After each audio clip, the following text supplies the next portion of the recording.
I was standing in a federal courtroom in Washington, D.C., when my Uncle Richard pointed straight at me and said, "That woman stole $60 million from a dying old man." The room went silent. Reporters lowered their pens. One woman in the back actually gasped. Even the judge leaned back in his chair like he was preparing for a long afternoon. I remember smoothing my hands over my dark blue marine dress uniform just to keep myself steady. My heartbeat felt loud enough to shake the room. Richard Morgan stood there in a tailored gray suit that probably cost more than my first car. His silver hair was combed perfectly. His cufflinks flashed under the courtroom lights.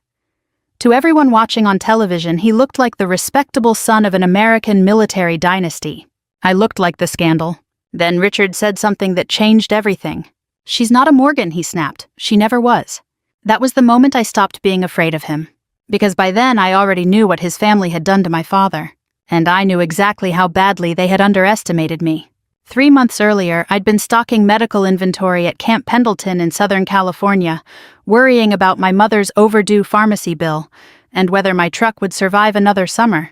My life was painfully ordinary back then.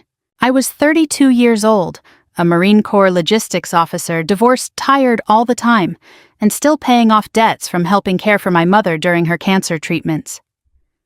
Most evenings I drove home to my little rental duplex in Oceanside, microwaved leftovers, and fell asleep in front of old reruns on television. Nobody would have looked at me and seen a woman connected to one of the wealthiest military families in America. Frankly, I wouldn't have believed it either. The phone call came on a Tuesday afternoon.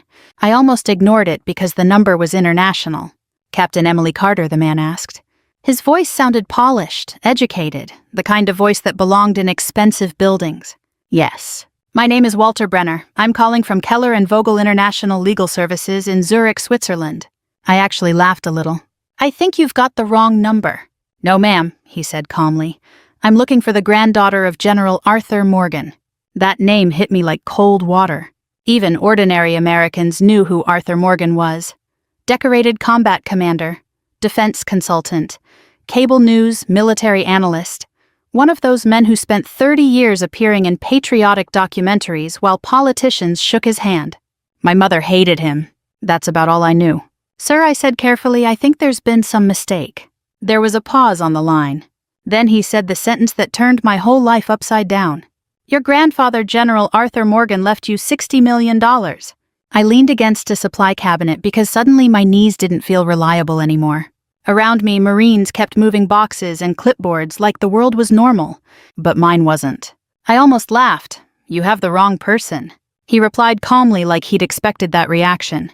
"Fly to Zurich. Say your father's name. Do not ask questions." Then he hung up. Just like that. No explanation. No sales pitch. Nothing. I stared at the phone for almost a full minute. Then Staff Sergeant Lewis walked by carrying a crate. "You okay, ma'am?" "Yeah, I lied. Just a weird phone call." That night I drove to see my mother. She lived in a small assisted living apartment outside San Diego. The place always smelled faintly like coffee and old paperbacks. She was sitting near the window knitting when I walked in. The moment I said the name Arthur Morgan, her hands froze. I noticed that immediately. "You never told me he was my grandfather." Her expression hardened in a way I hadn't seen since childhood. "That family has nothing to do with us. Mom," somebody from Switzerland called me. That got her attention. Real fear crossed her face. Not confusion. Fear. "What did they say?" I told her everything. By the time I finished, she looked pale. "You are not going to Zurich," she said firmly. "Why not?" "Because those people ruin lives." I sat down across from her. "All my life you told me my father abandoned us." She looked away. "That's what I believed was safest." Safest. Not true. Safest. I noticed my pulse quickening again. What does that mean? But she wouldn't answer. The conversation ended with both of us angry. I left around 9 o'clock and drove home through heavy coastal fog, feeling like my entire childhood had suddenly become unreliable. 2 days later, my half-brother Daniel showed up uninvited. Daniel came from my mother's second marriage. He owned luxury car dealerships in Arizona and wore expensive watches even to casual lunches. He walked into my duplex, looked around at my old furniture and said, "So this is where America's newest millionaire lives." I crossed my arms. "Mom told you?" "She's terrified. She's hiding something." "Emily," he sighed, "you're chasing some fantasy because an old rich guy died. I handed him the business card Walter Brenner had emailed me. Daniel's expression changed slightly when he saw the firm's name. "That's real," he admitted quietly. "I checked too." Still he shook his head. "You can't seriously be thinking about going." "Why not?" "Because rich families like that don't suddenly hand money to strangers." "I'm not a stranger if he was my grandfather." Daniel laughed bitterly. "You really believe that?" That irritated me more than I expected. "You know what, Daniel, some people don't spend their whole lives measuring worth by money. And some people," he shot back, "don't know when they're being manipulated." After he left, I sat awake most of the night staring at the old wooden box my mother kept hidden in her closet when I was little. Years ago, after she got sick, she'd finally given it to me. Inside were old photographs, military patches, yellowed newspaper clippings, and one torn picture of my mother standing beside a Marine officer whose face had been ripped away. I suddenly realized something terrifying. Maybe my mother hadn't destroyed that photograph because she hated him. Maybe she destroyed it because she was afraid somebody else would recognize him. 3 days later, I requested emergency leave from the Marines. The following Sunday, I boarded a flight to Switzerland carrying one duffel bag, my dress uniform, and more questions than answers. As the plane lifted over the California coast, I looked down at the fading shoreline and had the strange feeling that the woman leaving America wasn't the same woman who'd come back. The bank didn't look anything like I expected. After everything I'd imagined during the 11-hour flight to Switzerland, I thought I'd find giant marble columns, gold lettering, maybe even armed guards standing outside like something from an old movie. Instead, the building sat quietly beside a narrow street near Lake Zurich, tucked between luxury boutiques and a watchmaker's shop. No signs, no flags, just gray stone walls and dark windows polished so clean they reflected the cloudy morning sky. It looked less like a bank and more like a place where powerful people disappeared for private conversations. I stood outside holding my Marine duffel bag, exhausted from travel and running almost entirely on coffee and nerves. For a moment, I nearly turned around. The whole thing still felt insane. $60 million? A grandfather I'd never met. A father nobody would explain. And one sentence repeating in my mind like a warning. Say your father's name. Do not ask questions. Inside the lobby was silent except for soft piano music. Everything smelled faintly of expensive leather and polished wood. Men in tailored suits moved quietly between offices carrying folders instead of computers. A young receptionist greeted me with a polite smile. "May I help you?" I suddenly felt ridiculous standing there in wrinkled civilian clothes with jet lag and military posture. I'm here to meet Walter Brenner." She typed something into her computer. "I'm sorry, miss, there's no appointment under your name." Of course there wasn't. I swallowed hard. The receptionist gave me the kind smile people use on confused tourists. Then I remembered the instructions. My voice came out quieter than I intended. My father's name was Captain Jonathan Morgan. Everything changed instantly. The woman's expression froze, not confusion. Recognition. She stood up so quickly her chair rolled backward. "One moment, please." Within 30 seconds, 2 older men in dark suits appeared from a hallway. One of them approached me carefully, almost respectfully. "Miss Carter." "Yes, please come with us. No more questions. No hesitation." They escorted me to a private elevator requiring a keycard and fingerprint scan. That was the moment I realized this situation was far bigger than inheritance paperwork. As the elevator rose, I caught my reflection in the mirrored walls. 32-year-old Marine officer from Oceanside, California. Boots worn from base life, hair pulled into a practical bun. Dark circles under my eyes. I did not belong in a place like this.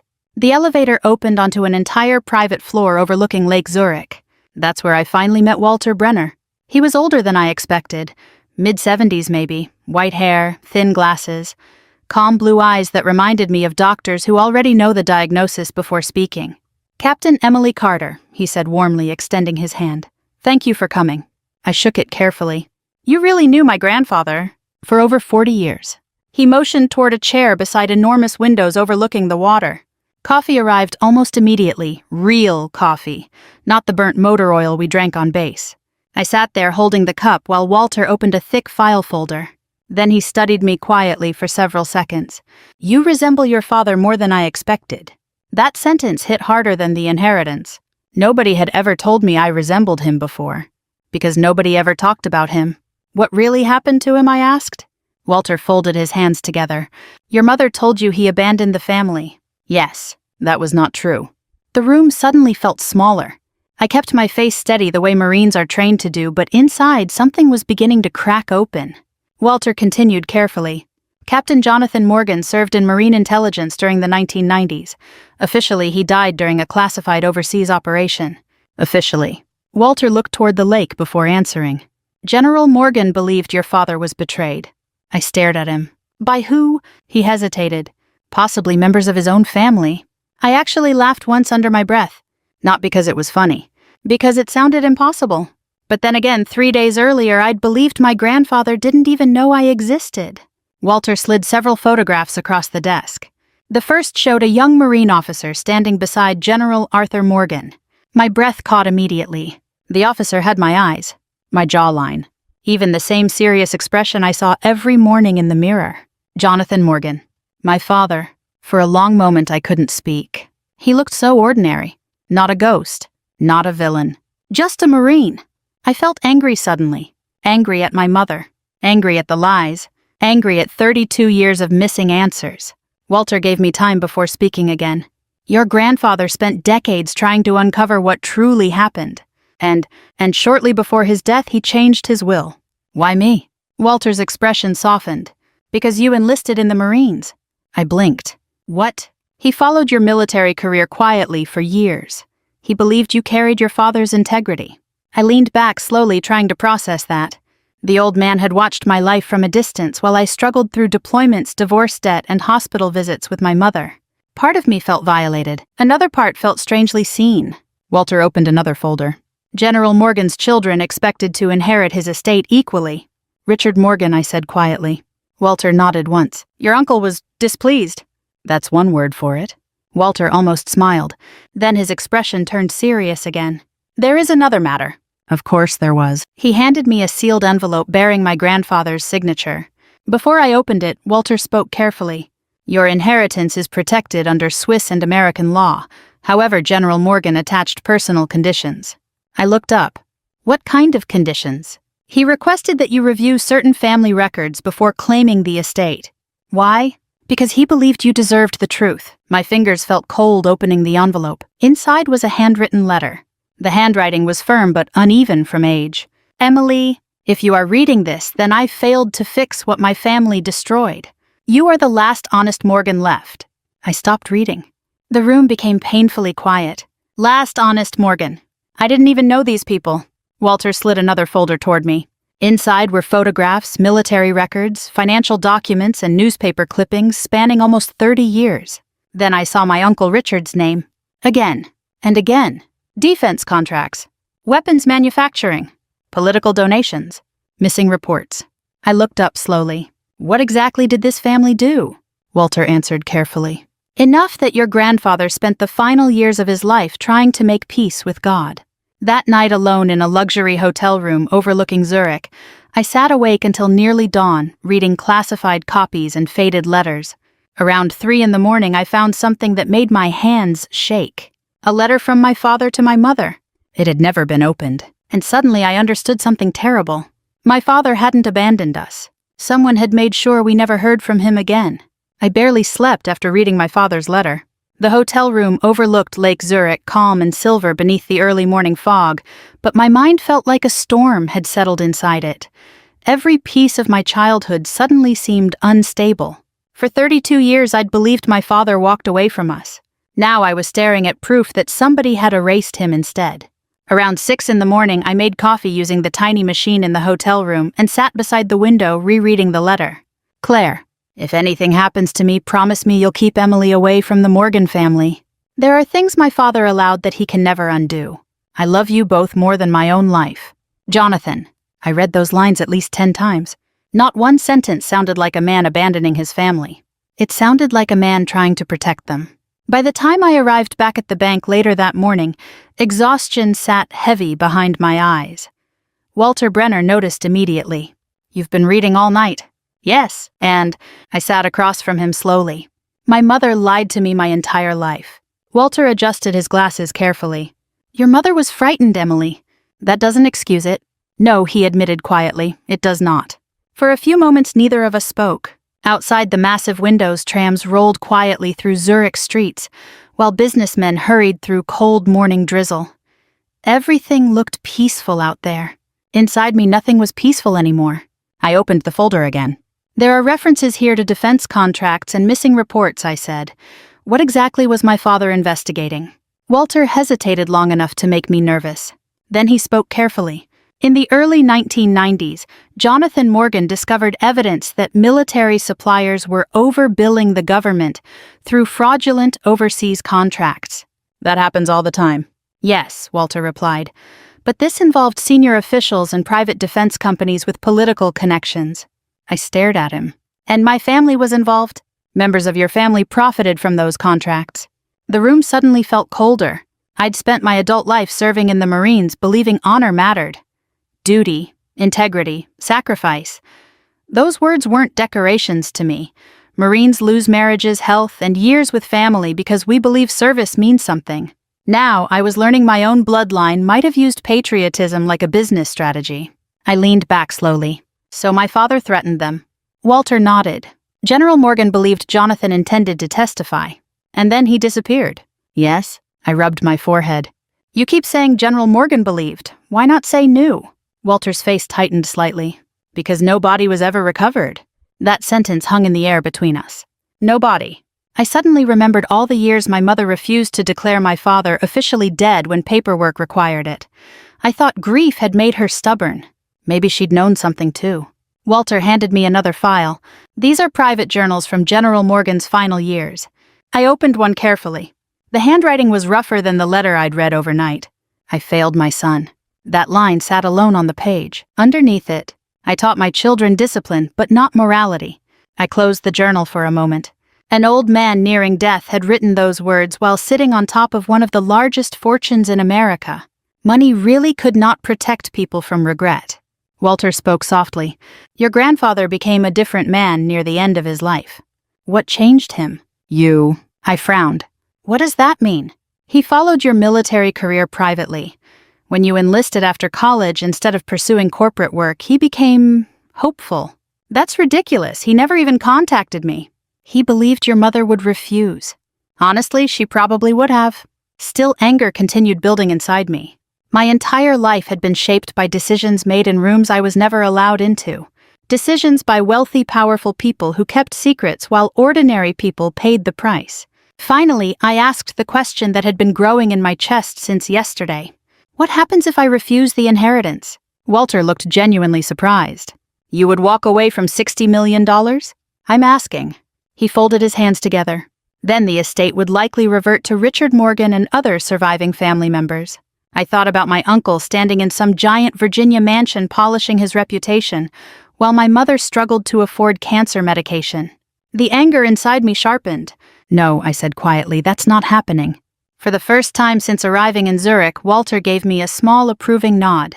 Good, I thought bitterly. Maybe there's a little Morgan in me after all. Later that afternoon, Walter arranged a secure video call with an American attorney representing the estate in Washington. That was the first time I heard my Uncle Richard's voice. You should have stayed in California, he said coldly through the screen. No greeting? No introduction? Just hostility. I sat straight in the leather conference chair. And you should have told the truth 30 years ago. His expression darkened immediately. You know absolutely nothing about this family. I know my father wrote letters my mother never received. Richard exhaled slowly through his nose.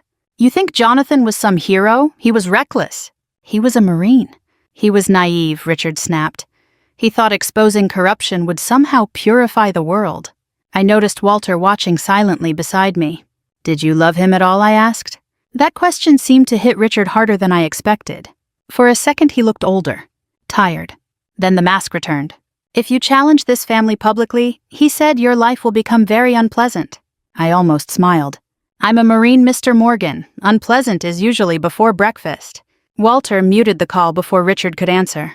For a few seconds the room stayed silent. Then Walter actually chuckled under his breath. Your grandfather would have enjoyed that. I surprised myself by smiling a little too. It disappeared quickly. Because underneath the tension another realization had begun settling into me. This wasn't just about money anymore. It was about humiliation. My mother spent decades struggling alone while these people lived in wealth and influence. My father died branded a traitor while others built fortunes. And now they wanted me quiet too. That evening, Walter took me to a small restaurant overlooking the lake. Mostly older couples filled the dining room, speaking softly over candlelight and wine. "You remind me of Jonathan," Walter said while cutting his steak. "Everyone keeps saying that. It's not only appearance." "What then?" "He also believed truth mattered more than comfort." I stared down at my plate. That belief got him killed.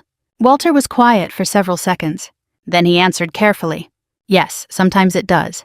Back in my hotel room later that night, I stood at the window watching lights ripple across the dark water. For most of my life, I thought revenge belonged to angry young men in movies. But standing there alone in Zurich, holding evidence of what had been stolen from my father, I finally understood how revenge begins. Not with violence, not with rage, with grief. Deep enough grief eventually hardens into purpose. And for the first time in my life, I wanted the Morgan family to hurt the way my mother had hurt for 30 years. When I landed back in the United States, the first thing I noticed was how ordinary everything looked. People rushed through airports carrying coffee cups and backpacks. Families argued near baggage claim. Television screens played weather reports nobody was listening to. Meanwhile, I was carrying enough family secrets to destroy one of America's most respected military dynasties. I rented a sedan at Reagan National Airport and drove south toward Virginia through cold autumn rain. Walter Brenner had warned me the memorial service for General Arthur Morgan would attract politicians, retired military officers, corporate executives, and media personalities. He wasn't exaggerating. The service was held at a private chapel outside Arlington. Black SUVs lined the road for nearly half a mile. Men with earpieces stood near the entrance, pretending not to be security. As I parked, I suddenly became aware of my Marine dress uniform again. The dark blue coat, the medals, the polished shoes. For years, that uniform made me feel grounded. Now it felt like armor. The moment I stepped from the car, conversations nearby began slowing down. People recognized the name on the news already. The forgotten granddaughter, the surprise heir, the scandal. An older Marine standing near the entrance nodded respectfully when he saw my uniform. "Morning, Captain." "Morning, sir." Inside the chapel smelled faintly of old wood and lilies. Large photographs of General Morgan stood near the altar, showing him beside presidents, military leaders, and foreign dignitaries. America had loved this man. But judging by the tension in the room, his family had not. I spotted Richard Morgan almost immediately. He stood surrounded by attorneys and businessmen near the front pews. Expensive suit, silver hair, calm smile carefully designed for cameras. Then he saw me. His expression hardened instantly. A woman beside him whispered something urgently into his ear. Richard started walking toward me. The room gradually quieted as people noticed. "You shouldn't have come," he said quietly. I kept my voice calm. He was my grandfather. He was manipulated by opportunists at the end of his life. "That's strange," I replied. Walter Brenner described him as perfectly lucid. His jaw tightened. "You have no understanding of what you're walking into. I understand my father died while your family got richer. That landed harder than I expected." For just a second, Richard looked genuinely shaken. Then the anger returned. Jonathan destroyed himself. He was trying to expose corruption. Richard lowered his voice further. "You think the world rewards honesty, grow up." I stared at him carefully. That sentence told me more about the Morgan family than any legal file ever could. Before I could answer, another voice interrupted. "Richard." An older man stepped beside us, wearing the uniform of a retired Marine colonel. Tall despite age, white hair cropped short, deep lines around sharp blue eyes. Richard immediately stepped back. "Colonel Harris," he said stiffly.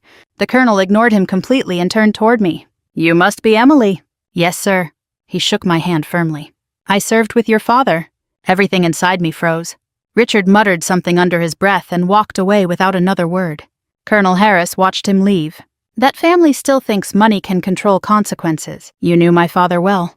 Well enough to know he'd be proud of you standing here." That nearly broke my composure. We sat together near the back before the service began. While politicians delivered polished speeches about General Morgan's patriotism and leadership, Colonel Harris quietly filled in pieces of my father's story. Jonathan Morgan had been respected inside the Corps. Brilliant, stubborn, too honest for his own survival. He believed Marines were supposed to protect people, Harris said softly, even when it cost something. What exactly did he uncover? Harris glanced toward the front where Richard sat beside television cameras. Defense contractors were billing the government for equipment that never reached deployed Marines. I frowned.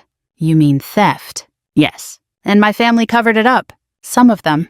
My stomach tightened. How deep did it go? Deep enough that good men got buried. The memorial ended with military honors outside beneath gray skies. A bugler played while cold wind swept across the cemetery lawn. I watched Richard shaking hands with senators and executives while photographers crowded nearby. Not once did he look toward me. That should have made me feel invisible. Instead, strangely, it made me feel dangerous. Later that afternoon, Walter arranged for me to stay temporarily at one of the Morgan family properties in Northern Virginia until legal proceedings began. Calling it a house felt ridiculous. It was an estate. Stone walls, iron gates, a library bigger than my entire duplex back in Oceanside. I wandered through silent hallways filled with military portraits and oil paintings of stern-looking ancestors. Generation after generation of men who looked like they believed power belonged naturally to them. I wondered how many secrets lived inside those walls. That evening, Daniel called unexpectedly. "How bad is it?" he asked immediately. "What?" "The news." Apparently, several outlets were already covering the inheritance battle. I sank into a leather chair near the library fireplace. "You ever feel like your entire life was built on lies?" Daniel sighed heavily. "Emily? No, seriously, Mom knew things. She was protecting you. That's becoming everybody's favorite excuse." He went quiet. Then finally, "You sound angry." "I am angry." "At who?" I looked around the enormous room. At all of them. That included him too, honestly. Because even Daniel had mocked me before learning the inheritance was real. "You need to be careful," he warned. "Families with this kind of money don't lose quietly." "I'm not afraid of them." "That's exactly why I'm worried." After the call ended, I poured myself a glass of bourbon from the study bar and sat alone for a long time. Around midnight, I found myself wandering into General Morgan's private office. The room smelled faintly of cigars and old paper. One wall displayed military commendations. Another held family photographs. That's where I finally saw it. A framed photo of my father holding me as a baby. I stopped breathing for a second. He looked younger than I expected, smiling, proud. And beside the frame sat another photograph. General Arthur Morgan standing nearby watching us both. My grandfather had known me since infancy. I sat down slowly behind the desk. All those years my mother struggled. All those birthdays without answers. All those nights wondering why my father never loved us enough to stay. And somewhere behind these walls the truth had existed the entire time. The rage that rose inside me then felt cold, controlled, Marine-trained. Not emotional chaos, purpose. I finally understood something dangerous about revenge. The most powerful revenge isn't screaming. It's patience. And for the first time I started thinking less about surviving this family, and more about dismantling them. The hearing began on a rainy Monday morning in Washington, D.C. By then, my face had already appeared on cable news enough times to make strangers stare at me in hotel elevators. The forgotten Morgan granddaughter. The Marine heiress. The woman challenging America's most powerful military family. The media loved neat little headlines. Real life felt uglier than headlines. I stood outside the federal courthouse in my dark blue Marine uniform while reporters shouted questions from behind barricades. "Captain Carter, did General Morgan secretly support you for years? Are you planning to sue the Morgan family? Do you believe your father was murdered?" Flashes exploded in my face. Microphones pushed toward me. I ignored all of it and walked inside beside Walter Brenner and my American attorney Linda Carver, a sharp-eyed woman in her 60s who spoke like every word cost money. "You're doing well," she murmured quietly as we entered security. "I feel like I'm going to throw up." "That means you still understand consequences. Good." Inside the courtroom, Richard Morgan was already seated with 3 attorneys surrounding him like bodyguards. For the first time since meeting him, he actually looked tired. Not weak, but worn down.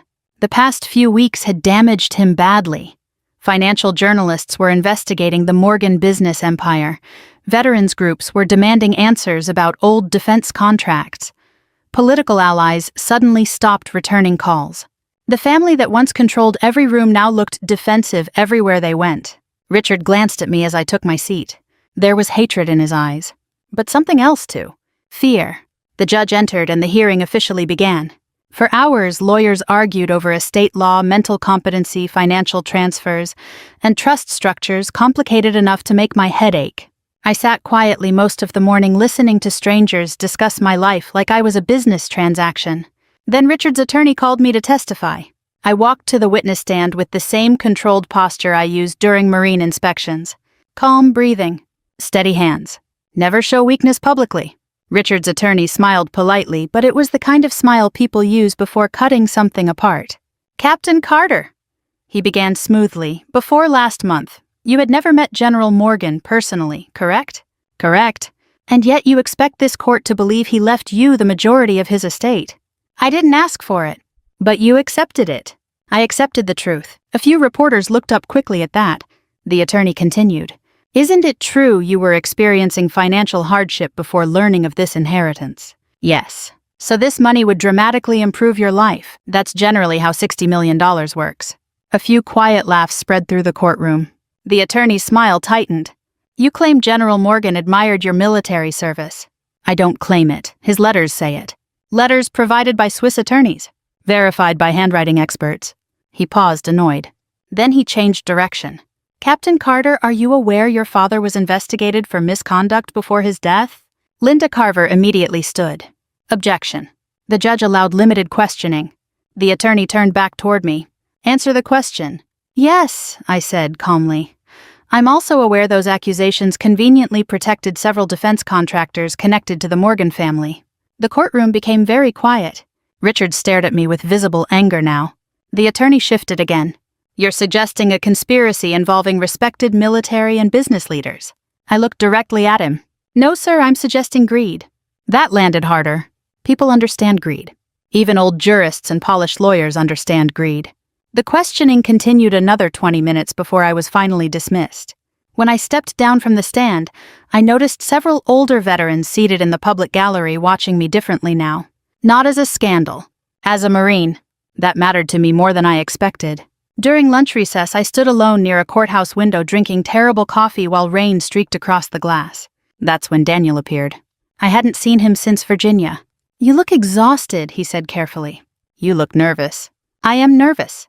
He glanced around before lowering his voice. I found something. That got my attention immediately. Daniel handed me a worn bundle of envelopes tied with faded ribbon. My stomach tightened the moment I recognized my mother's handwriting. What is this? He looked ashamed. Mom kept them hidden. I slowly untied the ribbon. Letters. Dozens of them. All addressed to my mother. All from Jonathan Morgan. My father had written for years. Birthdays. Christmases. Updates. Promises he'd come home. None of them had ever reached me. I suddenly felt dizzy. Daniel spoke softly.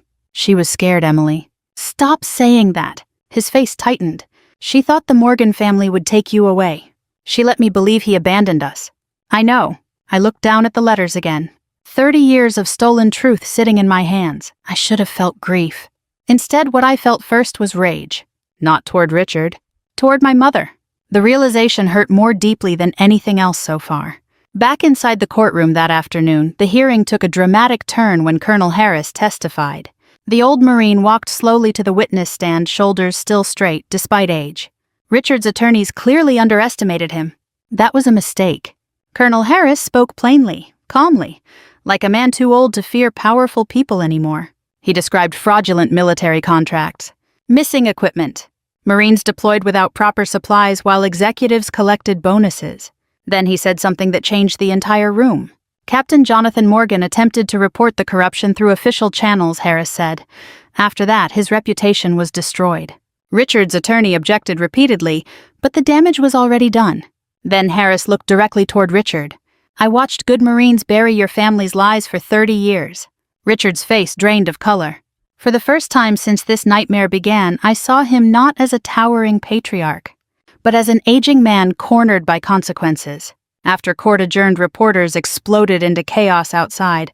Questions flew everywhere. Captain Carter, do you believe your uncle belongs in prison? Will criminal charges follow? Is the Morgan Empire collapsing? I didn't answer, because honestly something inside me had begun changing during the hearing. Watching Richard sit there pale and exhausted, I suddenly saw the truth more clearly. This wasn't a battle between good and evil. It was what happens when pride grows stronger than conscience. Richard hadn't looked powerful anymore. He'd looked haunted, and for the first time since Zurich revenge, no longer felt satisfying. It felt heavy.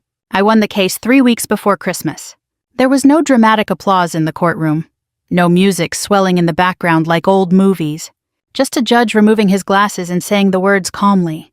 The court upholds the validity of General Arthur Morgan's final will and testament. That was it. $60 million. Multiple properties, trust accounts, investment holdings.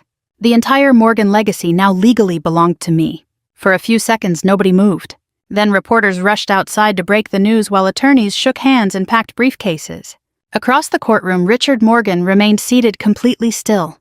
Not angry, not emotional, just tired, very tired. I stood there in silence, realizing something strange. After months of fighting, victory didn't feel the way I imagined. I thought revenge would feel powerful. Instead, mostly I felt sad. Linda Carver squeezed my shoulder lightly. "You did well," she said. "Did I?" She studied me carefully. "That depends on what you wanted." Honestly, I wasn't sure anymore. Outside the courthouse, reporters crowded against barricades despite freezing rain. Questions flew at me from every direction. "Captain Carter, are you taking over Morgan Industries? Will you pursue criminal investigations? Do you plan to dismantle the Morgan family empire?" I stopped walking. For the first time since this story began, I answered directly. "My father believed service mattered more than profit," I said calmly. "That's all I'm interested in honoring." Then I left. No speech. No revenge performance. Just exhaustion. Back at the Virginia estate, silence filled the enormous house. Most staff had already been dismissed during the legal battle. The place felt less like a mansion now and more like a museum dedicated to loneliness. I wandered through the library where I'd first seen the photograph of my father holding me as a baby. That photo still sat on General Morgan's desk. I picked it up carefully. For 32 years, I believed my father abandoned me. Then I believed my family destroyed him. Now, after months buried in legal files and testimony, the truth looked more complicated. My father had tried to expose corruption. Richard and others protected the family empire instead of protecting him. Cowardice ruined everything. But cowardice and murder are not always the same thing. That realization mattered. Late that evening, Walter Brenner entered the library carrying 2 glasses and a bottle of bourbon. "You should sleep," he said. "I don't think I can." He handed me a drink. "You resemble your grandfather tonight." "That's not comforting." Walter smiled faintly. "No, it rarely was." We sat quietly beside the fireplace for several minutes. Finally, I asked the question sitting inside me all day. "Did General Morgan love my father?" Walter answered immediately. "Very much." "Then why didn't he stop any of this?" Walter stared into the fire before speaking. "Because powerful men often confuse control with wisdom." I thought about that carefully. My grandfather spent his life commanding soldiers, influencing politicians, and building wealth. Yet in the end, he failed at the one thing that mattered most: protecting his own family. The next morning, I made a decision that surprised even me. I asked Walter to arrange a private meeting with Richard Morgan. Walter looked genuinely concerned. "Emily, I need to hear it from him." Richard was staying at a private medical residence outside Georgetown after suffering what newspapers politely called exhaustion. The truth was simpler. The man had been crushed by public disgrace. When I entered his room, he looked older than he had only weeks earlier. Smaller, too. Gone was the polished executive from television.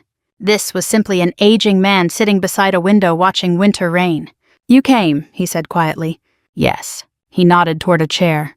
For several moments, neither of us spoke. Finally, I asked, "Did you kill my father?" Richard closed his eyes. "Number." I believed him instantly. Not because he was honorable, because he sounded ashamed. "What happened then?" Richard stared out the window. "Jonathan threatened to expose everything. The contracts." "Yes." His voice had lost all arrogance now. "There were senators involved, contractors, military officials, too much money, too many reputations. And you protected them." "We protected the family." I felt anger rising again. "At the cost of his life." Richard swallowed hard. "We thought they would discredit him. Remove him from operations, quiet him." He paused heavily. "We never believed he'd disappear." The room fell silent. Rain tapped softly against the glass. "You abandoned him," I said quietly. Richard nodded once. "Yes. No excuses. No manipulation. Just truth." Then to my surprise, the old man started crying. Not dramatically. Not theatrically.